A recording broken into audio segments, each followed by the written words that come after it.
Alors non, contrairement à ce que dit Google, Okuda n'est pas le nom d'un resto japonais, mais celui d'un artiste espagnol de 36 ans. C'est vrai que seulement artiste, c'est un peu vague dans une émission qui parle d'art, mais c'est que le bougre sait tout faire. Peinture sur toile, broderie, photo, culture en tout genre, vidéo, et surtout ce qui va nous intéresser ici, le graphe. Intéressé depuis l'enfance par le dessin, Okuda se lance dans des études d'art à Madrid, ce qui l'amène petit à petit à s'intéresser à la peinture. C'est à 17 ans qu'il commence à peindre sur des chemins de fer et des usines abandonnées, et son style est déjà clairement reconnaissable. Des formes géométriques et motifs colorés, souvent mélangés à des corps ou bouts de corps gris. Si comme lui vous aimez voyager, vous êtes probablement déjà tombé sur l'une de ces gigantesques fresques posées un peu partout en Europe, Asie et Amérique, mais surtout en Espagne, son pays d'origine. Sous ces airs de peinture joyeuse et colorée, les œuvres d'Okuda font réfléchir sur les dualités et contradictions de notre société, ainsi que le conflit entre nos racines et la modernité, principe que l'on retrouve dans l'un de ses plus importants projets, Chaos Temple. Réalisé en collaboration avec Red Bull et le collectif Charge Brigade, le projet Chaos Temple a consisté à transformer une ancienne église abandonnée en skatepark, puis de la repeindre afin d'en créer un paradis pour skateurs. Après 12 jours de travail acharné, des grands skateurs comme Danny Leon ont été invités à inaugurer le spot. Le projet n'est pas passé inaperçu sur la net, car il a été financé en partie par les internautes sur le site Verkami, qui lui ont quand même donné la coquette somme de 24 000 €. Okuda met en avant le conflit entre deux cultures, la religion stricte mais très présente et ancrée depuis des années dans la culture espagnole, et le skate, culture jeune se voulant rebelle et à contre-courant de la société. Et si jamais le skate c'est votre truc et qu'un petit voyage en Espagne vous tente, le skatepark est toujours ouvert au public. Même s'il est maintenant habitué aux partenariats avec de grandes marques comme Adidas, Puma ou PlayStation, Okuda ne délaisse pas le street art et on vous invite à découvrir ses peintures. Les liens sont disponibles dans la description.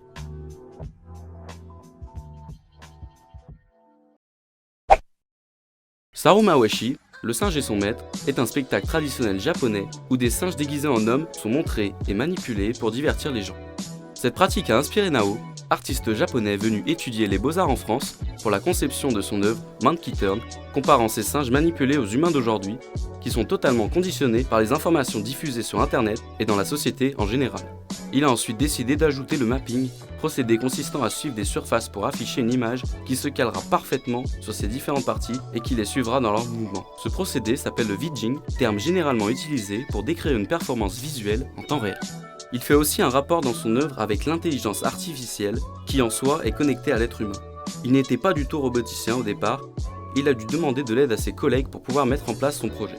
Projet qui a d'ailleurs dû se faire en plusieurs fois par faute de moyens et de temps.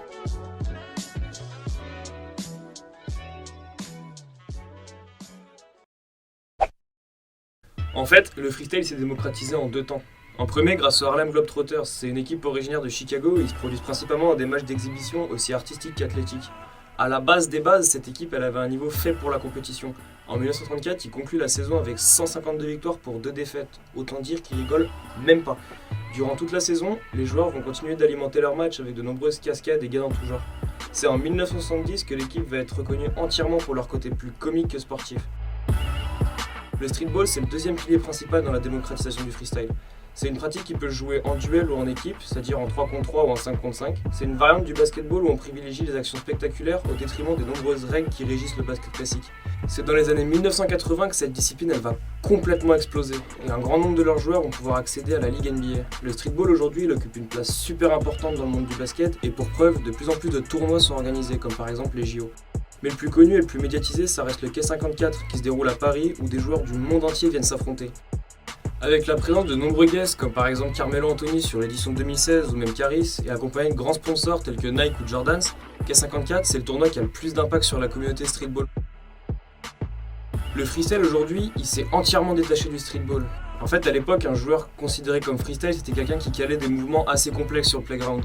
Aujourd'hui, c'est une discipline qui se base entièrement sur la mise en place de chorégraphie et ainsi sur le côté artistique du basket. C'est un groupement de break et de contorsionnisme. Il n'y a pas besoin de terrain ou d'adversaire pour le pratiquer, puisque cette discipline elle rentre pas du tout dans les règles du basketball. Mais bon, trêve de théorie et passons à des exemples concrets. En premier, c'est Jinji Takeguchi qui est né le 10 août 1990 au Japon. Il bouge au Canada en 2004 où il débute le freestyle. C'est cette discipline qui, selon lui a permis de s'intégrer au Canada sans savoir forcément parler la langue. Le freestyle est pour lui un langage universel que tout le monde peut comprendre.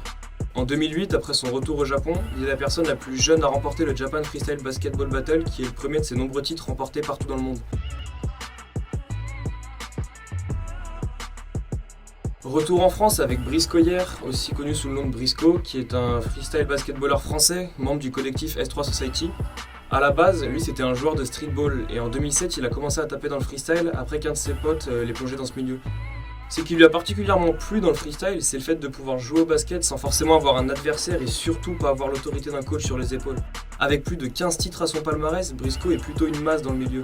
En 2013, il remporte les championnats du monde de freestyle, il sera double champion d'Europe en 2012 et 2013, et enfin pour terminer, champion de France en 2014. Ajoutez à ça 2-3 battles internationaux et le compte y est, comme quoi les Français sont vraiment pas bons qu'à râler.